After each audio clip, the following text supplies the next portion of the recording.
So we know that trauma has so many different areas in which it can affect you, and one being addictions.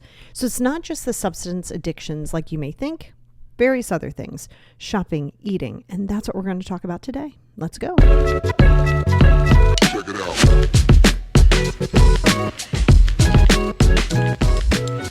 Hey, everybody, and welcome back to the Positivity Experience. It's your girl, Lori. It is June. It is halfway through the year already, which is crazy.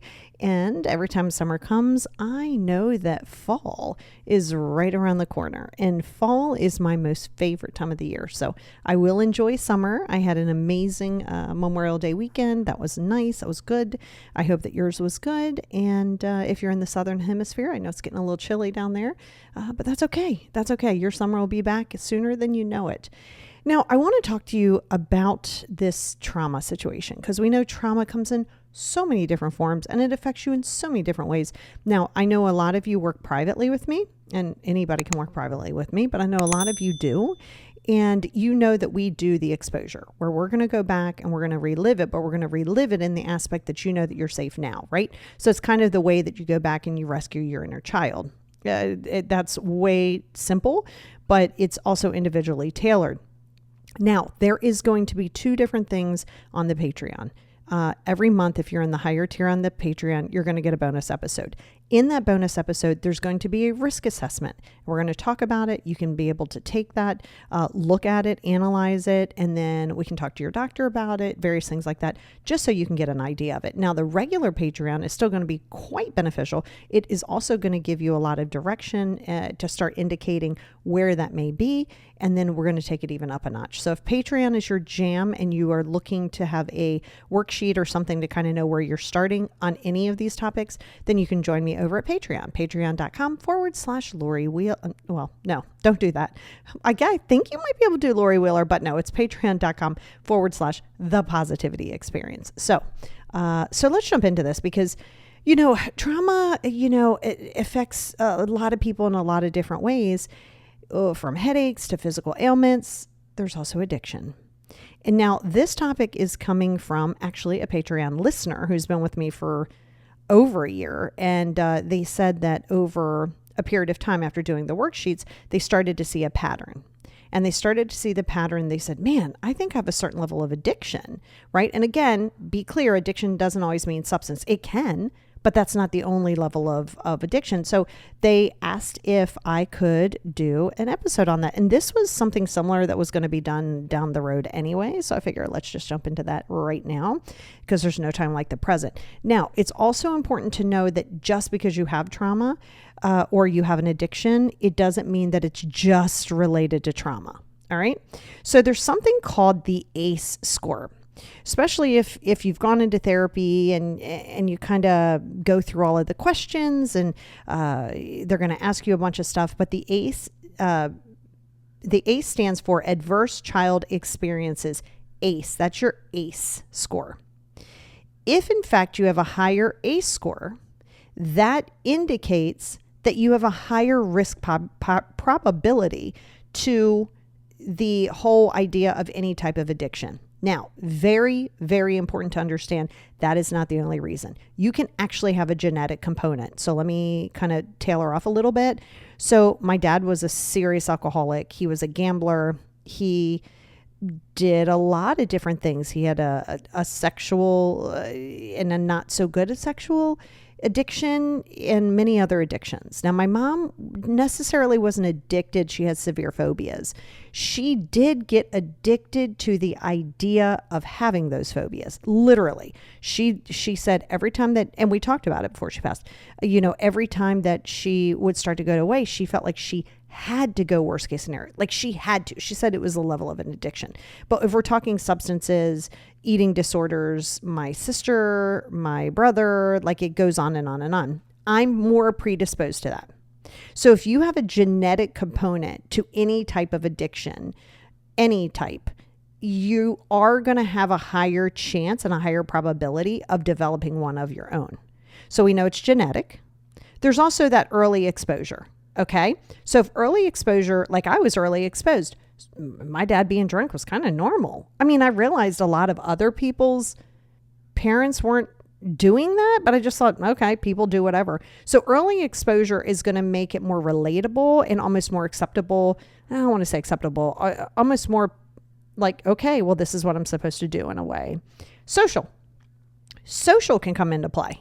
Not just social media, though that is an addiction, and we'll talk about it, but social. You're out with your friends, not even your friends. You're out, you see things that are certainly socially acceptable. A lot of you know my backstory as I'm hopefully finishing up this damn book soon. And me and myself, we talk deeply about a lot of the things that I did out of survival. I will tell you, that dopamine rush became an addiction. The riskier, the better. The scarier, the better. And I don't mean scarier like, oh my God, follow your goal. No. More dangerous, more outlandish. I needed that. That became a high level of addiction. You can get addicted to the dopamine hit. And it was almost like I would do this and I was like, okay, oh, that was a good dopamine hit. But then it wasn't enough. So it's always next level. So I've had a binge eating disorder, most of my life that I could have food because sometimes I just didn't have the money. I would eat steak seasoning salt. That also was part of the binge eating.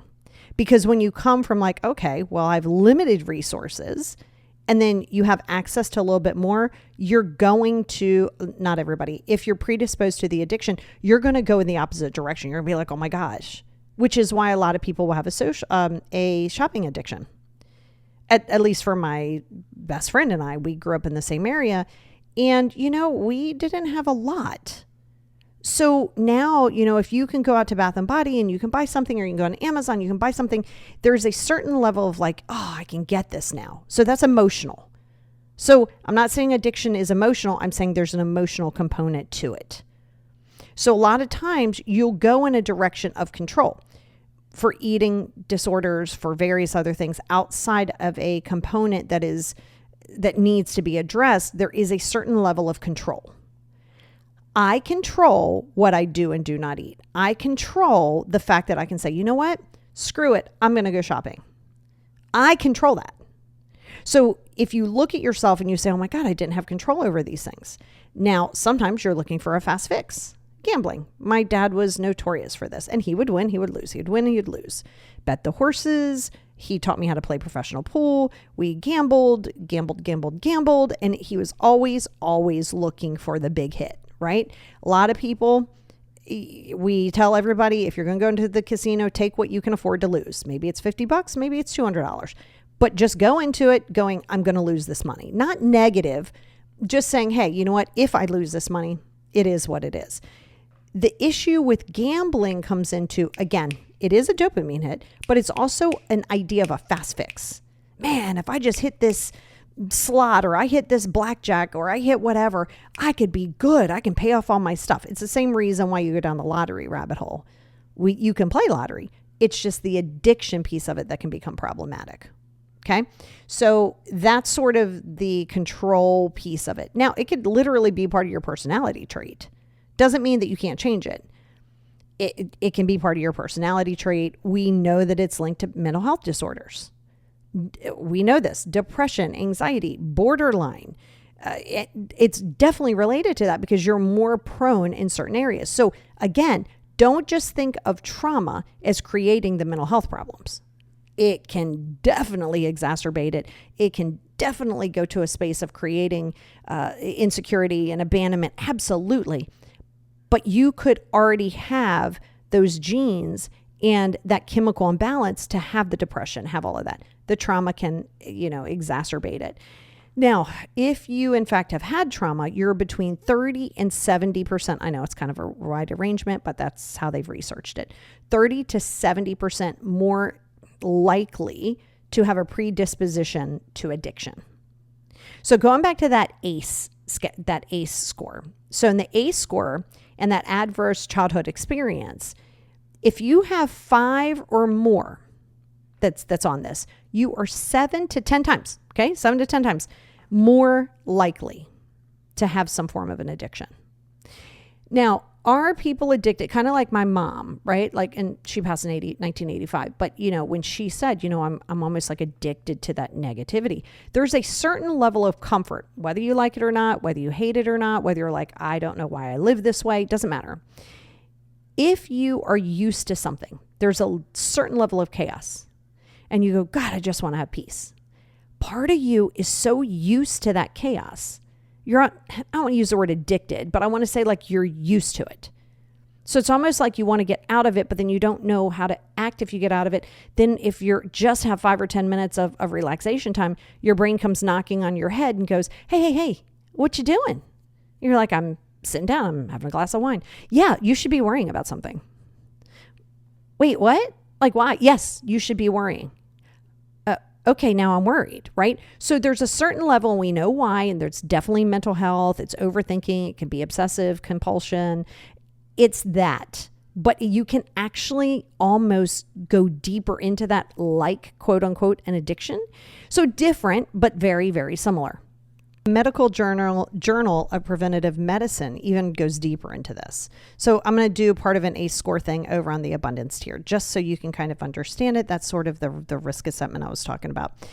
Individuals with the higher ACE scores, I say that it's always helpful for you to look at that and let's unbox that. That's kind of what I do with my clients, right? So you look and you say, okay, these are my 5, or maybe you haven't taken that risk assessment. These are the things I struggle with. This is what I'm seeking. So I like to go deeper as to what it is that you're trying to get out of whatever that addiction is. Now, I'm talking more about shopping, eating, social media, because there's a lot of things in play for the traditional addictions of alcohol, narcotics. There are things into play.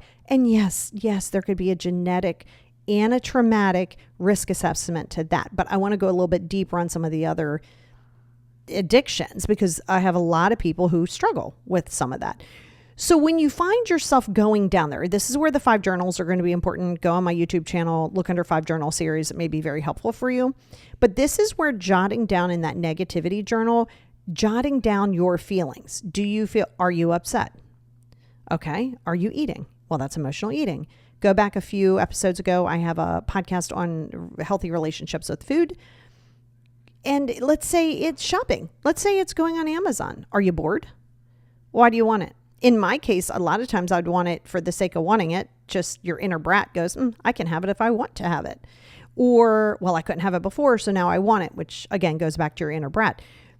But you have to be aware of the deeper root, not just sort of tell yourself, okay, guess what? This is how it is. No, that's not how it is.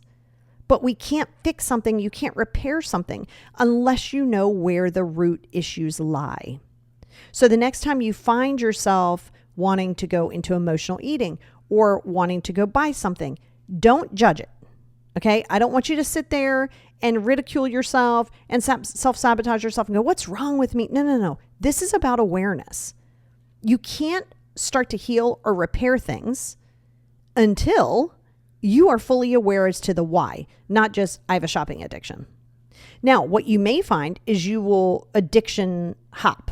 Okay. So let's say you're like, okay, you know what? I'm getting kind of okay with my eating. Like I'm really focusing. I'm doing the intuitive eating. I'm very mindful. And you're like, okay, yeah, I'm definitely doing better. I know I still have work to do, but it's not so much of that pull, right? Well, instead of going, oh, this is great, I'm going to capitalize on it, I'm just going to continue my meditative practice. Now you go from this to now you're like, ooh, I want to go shopping, right? Because sometimes most of the time, you're not fixing that underlying issue. So just because you get done this, right? There's things called dry alcoholics, right? So let's say you have been clean and sober for 30 years. You're still considered an alcoholic, just a dry one, okay? Sometimes, and I can tell you that my dad did this because he was smoking 4 packs of cigarettes a day. He threw away his cigarettes on a $50 bet, never went back to them, but went constantly deeper into the food, right? But his food was like lollipops, right? So he was always, sort of that, like, let me still move my hands, but gambling. He went even all in on the gambling. So if you have the cognitive dissonance and you are still lacking emotional regulation, just because you take whatever that addiction is away doesn't mean that you've healed it, right? So some people want really hard to just like get it out of my way. Love that for you because you're less inclined. However, just removing it, just acknowledging it, is acknowledging it, beautiful, I love it, not enough to heal it. Enough to start, not enough to heal it. So that's where you have to be very cognizant that just because you get through one, we want to go to the deeper rooted issue. If you're still having emotional dysregulation, you still feel abandoned, you still feel those things, it's not just going to stop because you're like, oh, I want it to stop. And that's why, you got to go back and you got to listen to a lot of the podcasts. And quite honestly, you have to listen to them frequently, right? You can't just get through something by listening to one podcast or going to 2 therapy sessions or 6 months of therapy. That's not enough, right? Because you're looking for the fast fix. So now you're addicted to, I want to get better. You're addicted to the fantasy of what that's going to look like. Because just as you're going through the healing, and you will do that for the rest of your life, but as you get on the other side of sort of the nightmare part of it, you're still not going to have fabulous days. Like every day isn't going to be a walk in the park. You'll just know how to tolerate it. You'll know how to process it and let it go. I just need you to understand that because a lot of times you are getting so used to the idea of if I do this, this is going to be so amazing. Now, why do we do that? It's a coping mechanism. I mean, that's what it is. It's a coping mechanism. And that's something that you have to be aware of. Now with my binge eating, and rarely does it rear its ugly head. And even if it does, it's not, God, like it was. It's more of like a grazing. So when I start doing that, I get very, very mindful. Like, you just went to the pantry twice in 5 minutes. You're not hungry. And it's okay to have a snack. What you doing? Let's acknowledge. What's going on? Okay, what do you got going on? Like, are you worried about something? Mine's not normally that. Mine is normally like, okay, I really want to get this book done. I want to get a few other projects finished. Sometimes that will come up. So I think it's that. It's like, oh God, okay, I got a lot to do, a little bit of overwhelm. So I can just go and I can get some Doritos. Because why wouldn't I get Doritos? That's way more fun than having to sit down and do that. So it can be avoidance and it can be a coping mechanism. So in 2012, childhood trauma, PTSD, and alcohol substance to self-medicate. This was in 2012, this came out. It was a study. It's a self-medication. I know you've heard that multiple times. It is a sort of a fast dopamine, right? If you order the new iPhone, I remember when the iPhone 6 came out. I had never had an iPhone. I have a Samsung. I actually have both the Samsung and the iPhone, and the Samsung is far superior in some areas than the iPhone in others. But when the iPhone 6 came out, it was like, ooh, it's like this new change and it's amazing. Yes, I did this and it was so fun. I went at 11 o'clock at night and stood and sat in this line till 8 o'clock in the morning to get my pink iPhone 6. But it was fun. Because I met other people. Somebody ran out at 3 o'clock in the morning, got coffee and hot chocolate and snacks, and we laughed. And then we got up and you got the phone, and it was this dopamine surge. Oh my God. It was like, oh my God, I got it. Yay. That's why when people market things, say a Cabbage Patch Kid, I wish I'd have kept 95% of my childhood stuff, but that was all thrown out. Not always by me. I'm like, oh my God, I could have maybe had a lot of money. But when the Cabbage Patch Kids came out and my dad went and got one and I had one, it was this feeling of, I can't explain it. It was not just dopamine. It was this accomplishment. And this was this, I got this. And ooh, it was that. But notice, even after you do that, it's kind of like you go out and you buy a new house, you buy a new car. And you're like, oh my God, I love this so much. And you're like, okay, oh, that was nice. Okay, well, oh God, now what do I need to do? Like you're always looking for that next grab because it is an actual feeling. So when you've had PTSD, when you've had any kind of substance abuse, the PTSD itself, as a person who struggled with it, and I worked, there's not many left, with a lot of Vietnam veterans, and we've gotten through a lot of that, but they have developed some form of, in the past, most of them have developed some form of an addiction. Even if it's things like Believe it or not, you can get addicted to volunteering. I love that you volunteer, but you have to be careful because a lot of times you'll get addicted to the idea of the adoration that you get. That's why I'm saying addiction isn't just typical. Now, in neurobiology changes to chronic stress and trauma. There's a rewire reward pathway, right? I said this in a few episodes ago. This is that cognitive restructuring. Yes, trauma can literally rewire your brain. Yep, facts. And your brain can also rewire itself. Facts. Two things can be true at the same time.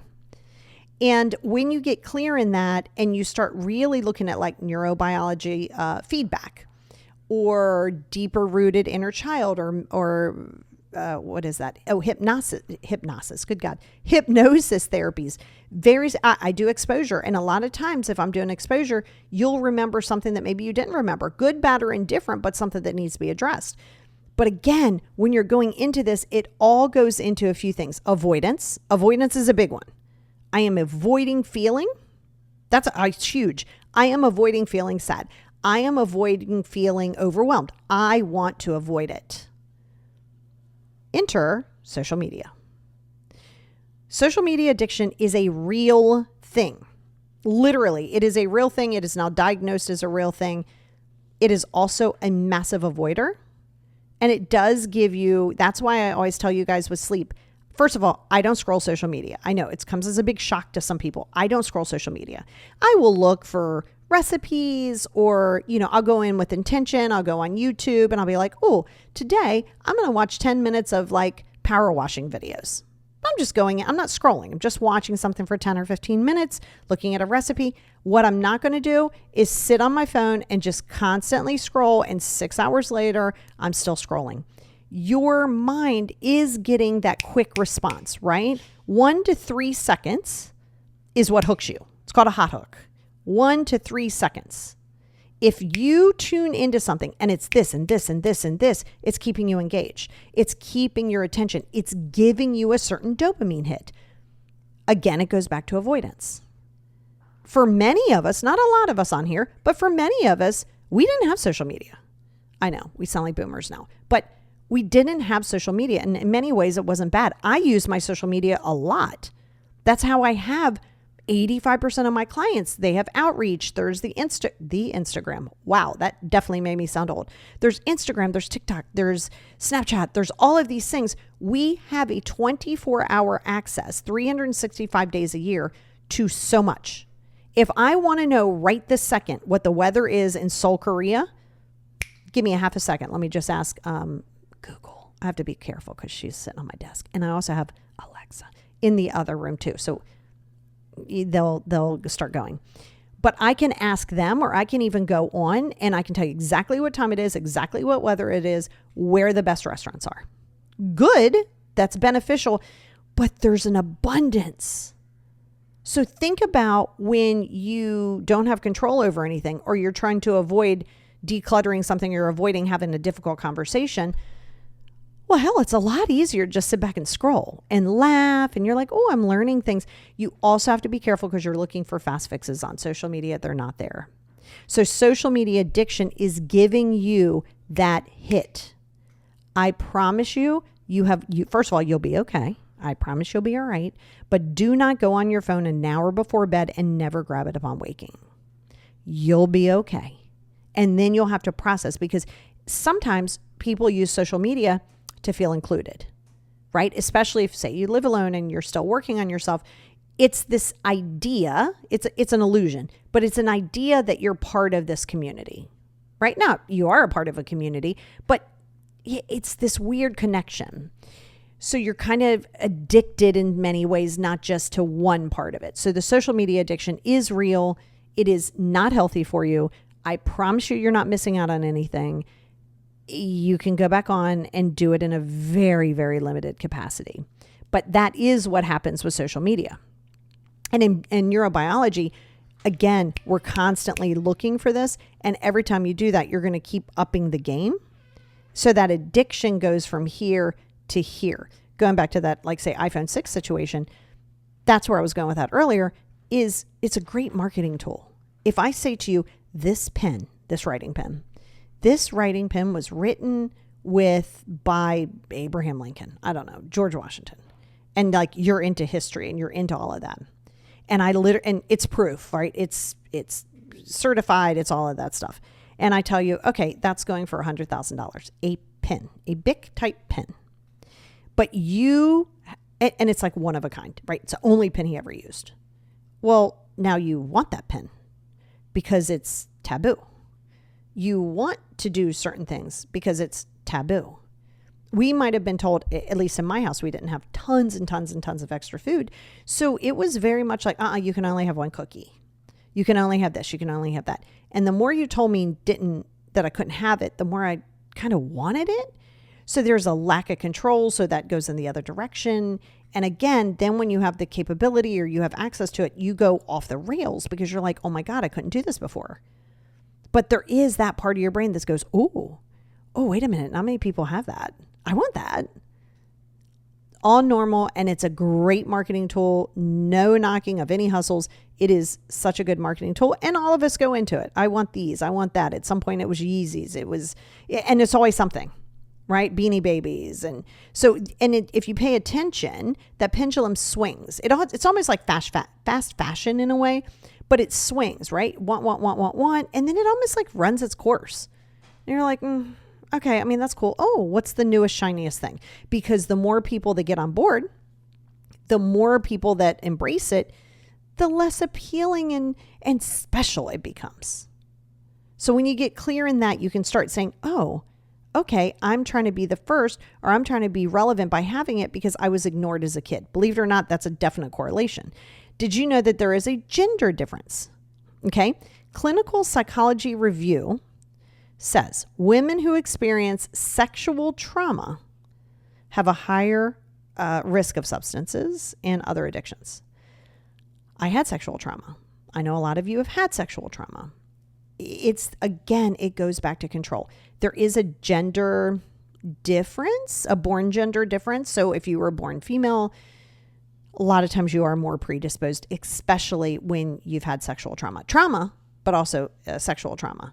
Because I know for me, during my times, I would sort of escape. Like I might physically be there. Mentally, I'm gone. Like a bye-bye. I just have to do that to protect myself. Coping mechanism. So then I could get some food. And that food is satisfying to me.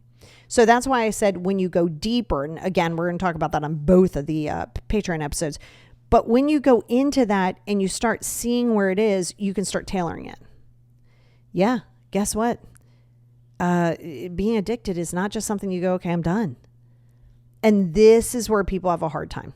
People who are maybe not in that addiction make it seem like that person's selfish, makes it seem an addiction means a person's going to do anything that they need to do to get it. Anything. Steal a credit card? Easy. Do this? Yeah. Do this? Yes. And if you notice, the things that trigger that are short bursts. That's why you need more. That's why social media tailors you. Why do you think the algorithm gives you what you're looking? If you haven't been on a day or two and you go on, oh my God, they're going to give you the best of everything for you to be like, oh my God, look what I missed out on. I missed out on all of these things. I better not leave again. Because remember, and this is just a social media thing, the algorithm and these platforms really do not care about your mental health. Get that in your head. Now, I'm not saying that people who work there don't. I know tons of people who work at TikTok. I've been to TikTok groups. I know people who work at Meta, even YouTube. They care. Now, YouTube, out of all of them, I think care a little bit more as far as a platform. But remember, their goal, the platform's goal, is to keep you on the app. Doesn't care if it's not good for your productivity. Doesn't care. Stop making it seem like it cares. It's an algorithm that has a job. Keep this person on here. That's how we make our money. The people on the behind the scenes definitely do care and they try really hard. But I'm just letting you know. So if you're like, oh my God, why can't I get off? Because the algorithm's tailored to you. And it's going to give you exactly what you want. Why? Because it keeps you right where you need to be for them. It's almost like we become puppets to the whole thing. Now, how does it present out in multiple ways of coping strategies? Trauma will give you this thing when you don't have the tools, no emotional regulation, no sense of where to start. So you have to let that go somewhere. You're like, oh my God, I can't take that anymore. Enter self-harm. Self-harm becomes an addiction. Yes, my daughter was a self-harmer. I can tell you it became a compulsion and an addiction. It is a coping mechanism. Short term, that's why it keeps happening. But you get that one bit of relief. So that is a big indicator that, you know what, we need to go a little bit deeper. We need to figure out what's going on. We need to give you those coping strategies to get through it versus doing that. Obviously, there's drugs and alcohol. We know that that's a typical one. I just talked to you about social media. Workaholic. Working can become an addiction, not a compulsion, an addiction. It gives you a sense of purpose. I'm needed here. That's why sometimes, and by the way, I work with my clients of all ages. Don't make your job your identity, because when you retire, then you're like, oh, it's funny. I can say this. I'm not mentioning any names, not going into his stuff, but this client of mine, he did this whole big business in a lot of the big cities on elevators. He had this whole elevator thing, best in the business, big identity, 35, 40 years of working there, retired. Oh my gosh, that's when we start working together, because it's like, I don't know what to do. I feel insecure. I feel unimportant. Yeah, because you're replaceable. Everybody is. You, me, everybody. So the workaholic piece of it, it gives you that sense of purpose. So then you become addicted to it because you may or may not have had it. In turn, if you don't work, then what? Well, then you have to sit with yourself. And until you're willing to sit with yourself, this is going to be a repetitive behavior. So if you ever see somebody who's a workaholic, it goes into a sense of purpose. Okay. Where social media, that's seeking validation. It's also escaping reality. So there's certain things as to why and then what it provides. Gaming, believe it or not, gaming. My daughter's a gamer. She games a lot. She's probably very addicted to gaming. It's okay though, because it's really helped her in certain areas and it just is what it is. But gaming is also a big escape. Binge eating. It's all emotional eating. I've lived with it. So that's why, and that's actually one of the reasons I went into behavioral, why we do what we do, from behavior, human behavior. Also, meditation, things like that, because you're looking for a fast fix where you've got to remember, I know this is very cliche, it is not a sprint, it is a marathon. So we're looking for that. So we have to have a coping strategy. Maybe it's walking, maybe it's coloring, maybe it's crochet. You need an outlet that is more productive than what it is that you've been doing. Again, anorexia, bulimia, all of that goes into control. So if you're saying to yourself, why am I addicted? And again, I'm not going just down the traditional substance use, because I feel like we know a lot of that, but I just want you to know that there's sex. Sex is an addiction. Sex goes into control. If you're having a lot of sex, especially from a person who's had sexual trauma, not just females, anybody, there's this sense of, this is what makes me valid. I mean, it's true. If you've been traumatized, and I mean consistently, and you're younger, you develop the sense of, okay, well, kind of purpose, but like, this is it. There's this sense of weird validation. It's so weird, right? And that's why you got to work through it, because it's this sort of delusional mindset in which we have. And so it's unboxing that, right? So it's anything. Working out. When I was a personal trainer, I was like 20, I was in my 20s, and I came down to visit my best friend. I was 113 pounds. No big deal, 5'3". She said to me, you are very thin. And I asked her, I said, hey, I was all proud of myself. Hey, look at me, look at my long, big arms. I wasn't just, I was athletic. Very, but it was very much a number on the scale addiction. There's also something called body checking. So if you have any type of body dysmorphia, body checking. So let's say you have a pouch, right? Like I have a pouch. A lot of people have kids do, even if you haven't had kids, and you're constantly poking at it or pushing and going, okay, oh my God, not just looking at it, but you're like touching it, or you're like, oh my gosh, like the sort of like underneath my triceps, like they're super like jiggly, but you're not just saying that, like you're touching it. You're constantly doing something that's called body checking. And we can go into that deeper if you want, but it's body checking, things like skin picking, various things. Sometimes like if you have your fingernail or, where your finger is and you kind of bite, and it sounds gross, but like you kind of bite the skin around it, that's coping. So our little quirks can lead us down the path of knowing the kind of work that you need to do in the health. But yes, trauma plays a big part of addiction, just not the only part. So I want to jump over to Patreon. I want to go through that sort of worksheet, and then I want to go into the risk assessment too. And if you find that even just from listening to this, if you find yourself going, oh my God, maybe cleaning is addiction. Yes, it's a compulsion, but it might also be an addiction. Oh my God, well, I noticed this about me, and I feel like I'm addicted to cleaning. Not even from a compulsion. I'm addicted to this because, again, I can control this. I can't control what this person does. So it goes into ego, it goes into control, it goes into attachment, it goes into abandonment, it goes into, God, name it, it happens. But you got to be compassionate with yourself. You also got to give yourself compassion. This is new for you. You're new here. So be kind to yourself. Awareness gives you the closer idea and a better idea as to the areas that you need to work on. And know that this can happen. You are okay. It's not going to Rome was not built in a day, and you're not just going to get out of it, but you got to be compassionate to yourself every day. Check it out.